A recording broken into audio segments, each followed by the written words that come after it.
Hi everyone, today we are bringing this video with the answers of grade 11 study pack 1. So we have been given with two papers for unit number 3 and unit number 5. So today we are going to take unit number 3 mixtures. So hope that you all have got your papers and completely written the answers. So you can use these videos as to correct your answers. First question. What are known as mixtures? So you remember, let me start from the basic concepts, right? Matter. Matter is what we named as which occupies space and having a mass. So this matter we divide into two based on physical nature and the other one based on the chemical composition.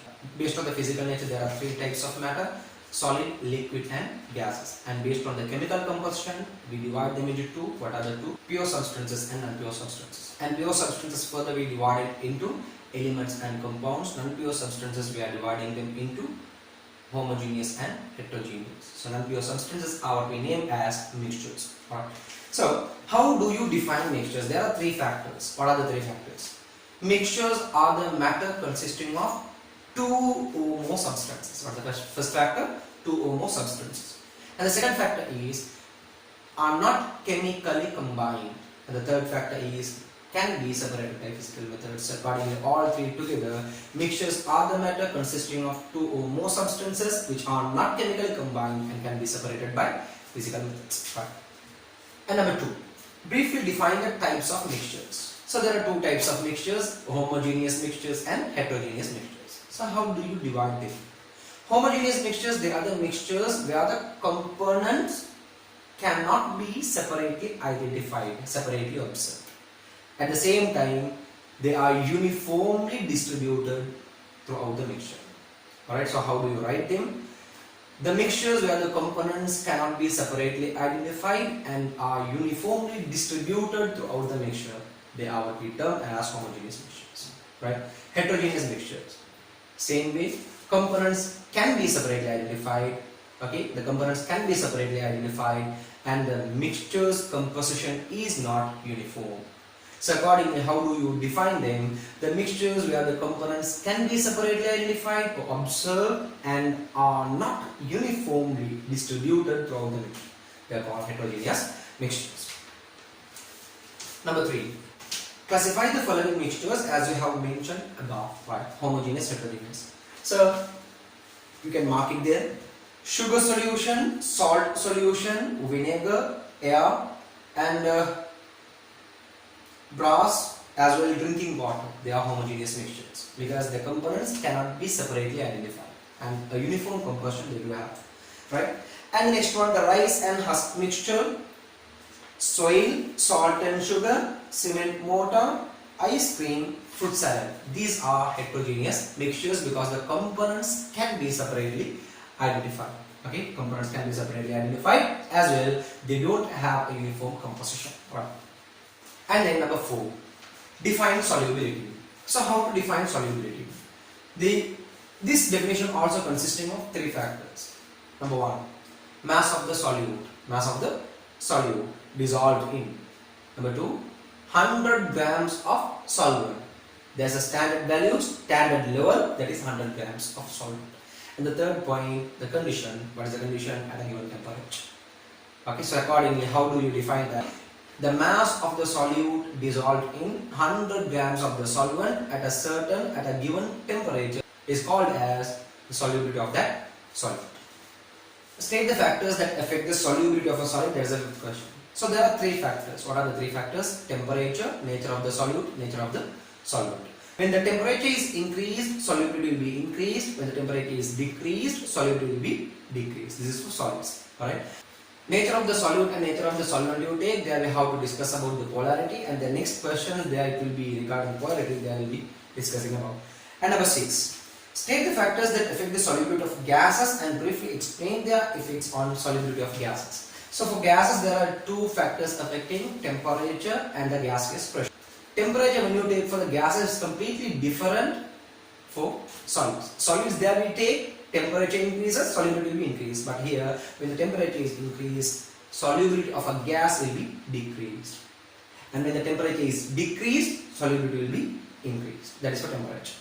and gas is pressure. When the pressure is increased, solubility will be increased. When the pressure is decreased, solubility will be decreased. An example you can take the soft drink bottles. At a lower temperature, a high pressure. At a lower temperature, at a high pressure, the particles, the gases have been dissolved, and that is why when you open the lid of these soft drink bottles with a squeezing sound, it goes over. What's going off? Gases goes off. Number 7. Compounds are divided into two groups based on the polarity of bonds. Briefly explain them, giving each two examples.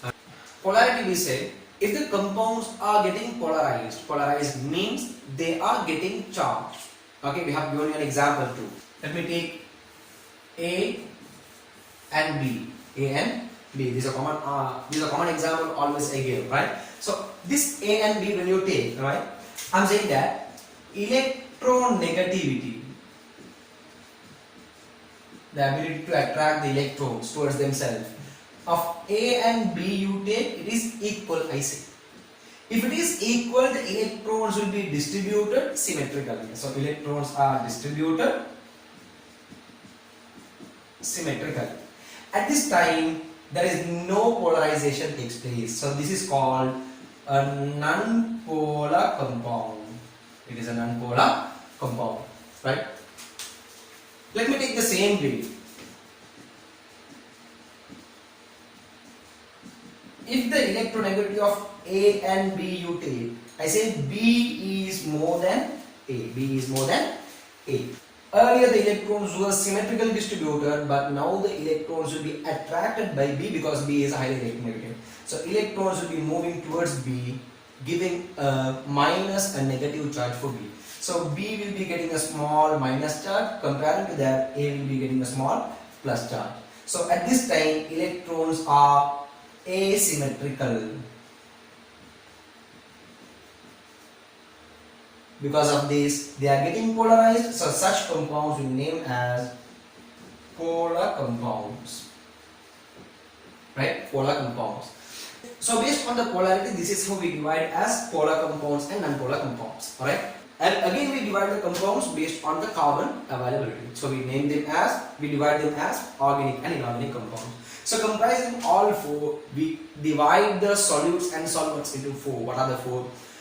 Polar organic compounds, non-polar organic compounds, and polar inorganic compounds, non-polar inorganic compounds. So this is how we divide it. And for each of them, the examples are what? Given here.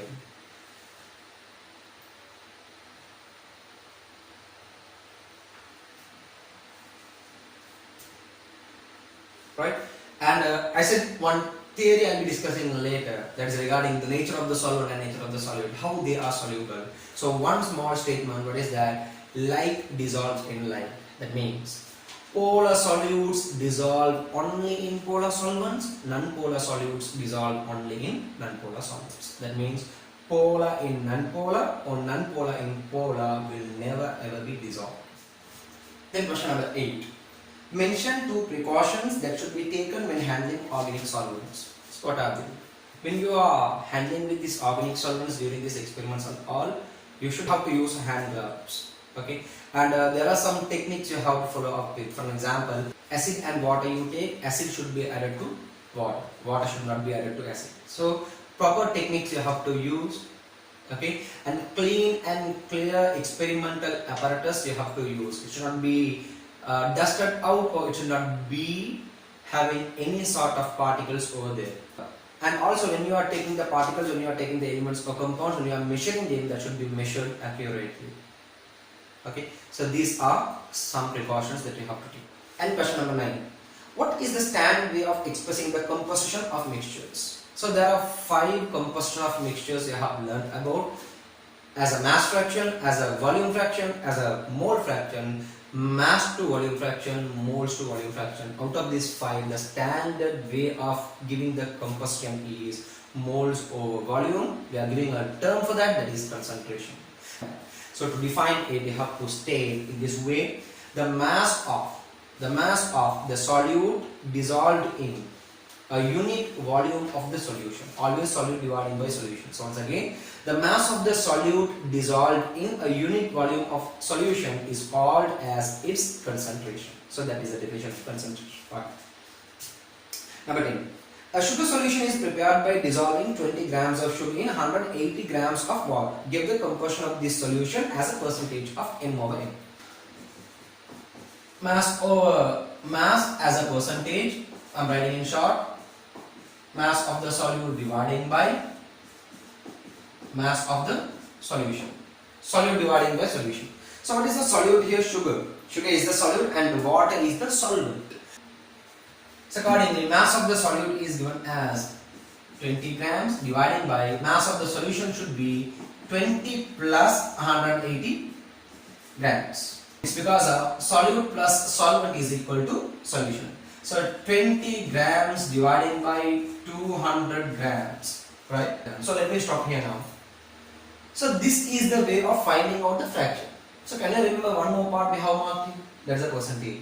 So how do you convert it to percentage? Here you have to multiply by 100. So continuing on the same, multiplying by 100. Now what should be the answer? Is 10 grams and as a percentage it should be 10%. Then the question number 11. A volume of 250 cubic centimeter of acetic acid solution was prepared by dissolving 40 cubic centimeter of concentrated acetic acid in water. Give the composition of this solution as a percentage of V over V. It should be volume of the solute dividing by volume of solution. Volume of the solute is the concentrated acetic acid. Okay, solution is acetic acid solution. So acetic acid is used as 40 and the solution is 250, right? So solution should be 250 and here too we have to multiply by 100.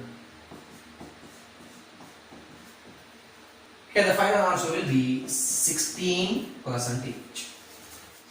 Next we are coming for number 12. A mass of 10 grams of salt is contained in a volume of 200 cubic centimeter of solution. Give the composition of the solution as a percentage of M over V. Here you have to do a small change, that is the word percentage you cut here. It should be just a fraction, right? Number 12.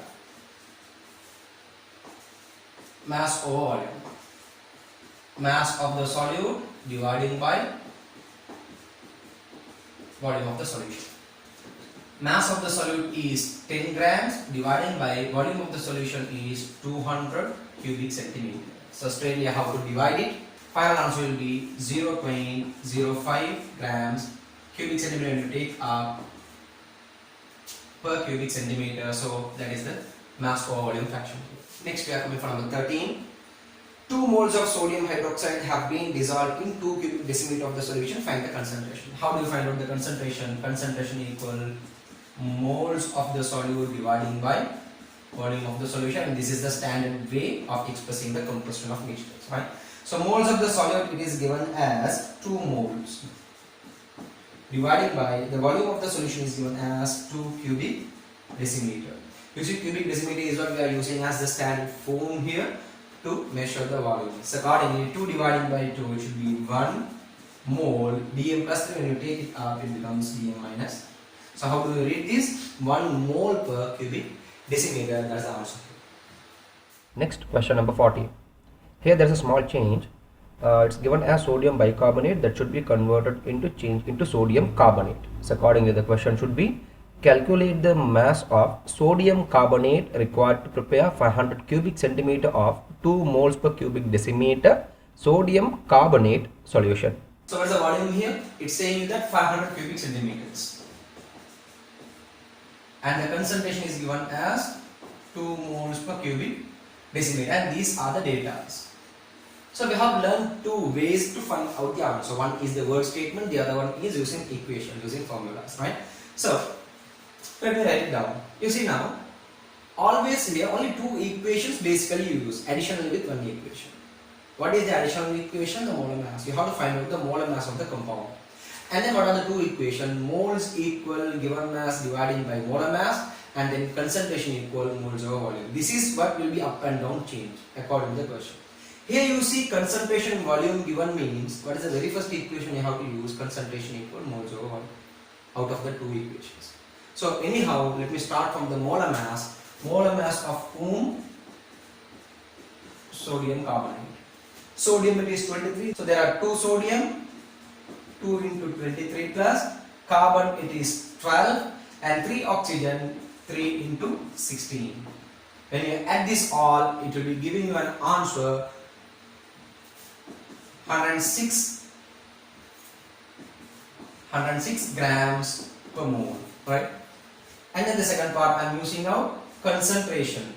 Okay, concentration equal moles over volume. Alright, so concentration is given, volume it is given, you have to find out the moles. So let me write now moles of sodium carbonate equal concentration into volume. Concentration it is 2 mol dm minus 3 into the volume is given as 500 cubic centimeter. You can't just straightly apply cubic centimeter, you have to convert it into cubic decimeter dividing by 1000. So dividing by 1000 it becomes cubic decimeter. 500 divided by 1000, half into 2 it is 1 mole, that is the number of moles. dm minus 3 dm plus 3 will be coming out. Now we are going to apply third equation, moles equal mass dividing by molar mass. So what do you know now? Moles you know, molar mass also you have found. So mass of sodium carbonate should be equal to moles into molar mass. The moles is 1 mole into molar mass is 106 grams per mole. So 1 into 106 grams. Right? So what is the mass needed here? 106 grams. That is, you see now, 106 grams per mole. That means for 1 mole 106 grams. Okay? For 1 mole there should be 106 grams. Now you see the concentration is given 2 moles, right? 2 moles per cubic decimeter, right? Cubic decimeter means 1000 cubic centimeter. It says you that in 1000 cubic centimeter there are 2 moles. Okay?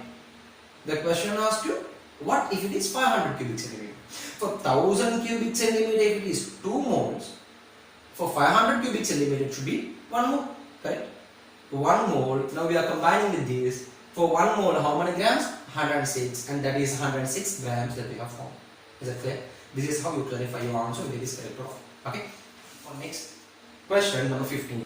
Explain how do you prepare a 250 ml of sodium bicarbonate, NaCO3 means bicarbonate, which has a concentration of 2 moles per cubic decimeter. Before explaining, let me find out the mass. Alright?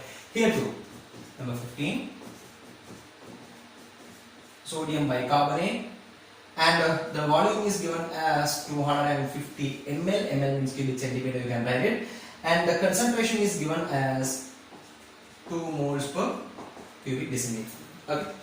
Now, let me find out the molar mass. Molar mass of NaCO3.